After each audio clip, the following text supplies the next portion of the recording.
নমস্কার, আমি প্রিয়াঙ্কা বিশ্বাস, সহকারী শিক্ষক, মডেল একাডেমি। মডেল একাডেমি কর্তৃক আয়োজিত অনলাইন ক্লাসে আমার চতুর্থ শ্রেণীর শিক্ষার্থীদের স্বাগতম। আশা করি তোমরা সবাই সুস্থ আছো এবং নিরাপদে আছো। আজকের বিষয় হিন্দু ধর্ম ও নৈতিক শিক্ষা, অধ্যায় ষষ্ঠ, দ্বিতীয় পরিচ্ছেদ, গুরুজনের ভক্তি। আজকে আমি গুরুজনের ভক্তি অধ্যায় থেকে অল্প কিছু অংশ নিয়ে আলোচনা করব। তাহলে চলো শিক্ষার্থীরা আমরা মূল পাঠে চলে যাই। গুরু শব্দের সাধারণ অর্থ যিনি সম্মানে ও বয়সে বড়, অর্থাৎ যারা আমাদের চেয়ে বয়সে বড় তারাই আমাদের গুরুজন। শাস্ত্র অনুসারে যিনি জ্ঞান দান করেন তিনি গুরু। আমাদের অনেক গুরুজন আছেন, তবে 5 জন হচ্ছেন বিশেষ গুরু। তাদের একসঙ্গে বলা হয় পঞ্চগুরু। তারা হলেন পিতা, মাতা, জ্যেষ্ঠ ভ্রাতা, শিক্ষক ও দীক্ষাদাতা। তাহলে শিক্ষার্থীরা আমরা কি জানতে পারলাম? পঞ্চগুরু কারা? পিতা, মাতা, জ্যেষ্ঠ ভ্রাতা, শিক্ষক ও দীক্ষাদাতা। এদের মধ্যে আবার মহাগুরু হলেন 2 জন, পিতা ও মাতা। গুরুজনেরা সবসময় আমাদের মঙ্গল কামনা করেন, আমাদের সৎ পথে চলার উপদেশ দেন, ধর্মপথে নিয়ে যান। গুরুজনেরা সবসময় আমাদের মঙ্গল কামনা করেন, আমাদের সৎ পথে চলার উপদেশ দেন, ধর্মপথে নিয়ে যান। আমাদের জীবনে গুরুর প্রয়োজন অনেক। শাস্ত্রে পিতামাতার স্থান অনেক উঁচুতে।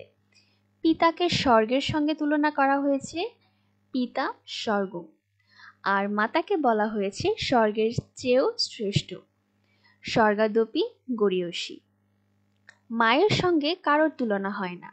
তিনি আমাদের জন্ম দেন, লালন পালন করেন, পিতাও আমাদের লালন পালন করেন, উভয়েই আমাদের মঙ্গল কামনা করেন। জ্যেষ্ঠ ভ্রাতাও আমাদের গুরুজন। পিতার অবর্তমানে তিনি আমাদের লালন পালন করেন, আমাদের মঙ্গলের জন্য কাজ করেন, তাই তাকে আমাদের শ্রদ্ধা করতে হবে, তার উপদেশ মেনে চলতে হবে। শিক্ষক আমাদের জ্ঞানের আলো দেন, কোনটি ভালো কোনটি মন্দ তা তিনি বোঝান। তার শিক্ষায় আমাদের জীবন সুন্দর হয়। তিনি আমাদের মঙ্গল কামনা করেন, তার উপদেশ আমরা মেনে চলব এবং তাকে শ্রদ্ধা করব। শিক্ষাদাতা আমাদের মন্ত্র দান করেন, ধর্ম শিক্ষা দেন, কোনটি ধর্ম কোনটি অধর্ম তা বুঝিয়ে দেন, অধর্ম থেকে আমাদের ধর্মের পথে নিয়ে যান। তিনি ঈশ্বর লাভের পথ দেখান। পঞ্চগুরু আমাদের শুভকামনা করেন, তাই তাদেরকে আমাদের শ্রদ্ধা করতে হবে, ভক্তি করতে হবে। এতে তারা আমাদের আশীর্বাদ করবেন, তাদের আশীর্বাদে আমাদের মঙ্গল হবে। এভাবে আমরা একটি গল্প জানতে পারবো, সেটি আমরা পরবর্তী পাঠে আলোচনা করব।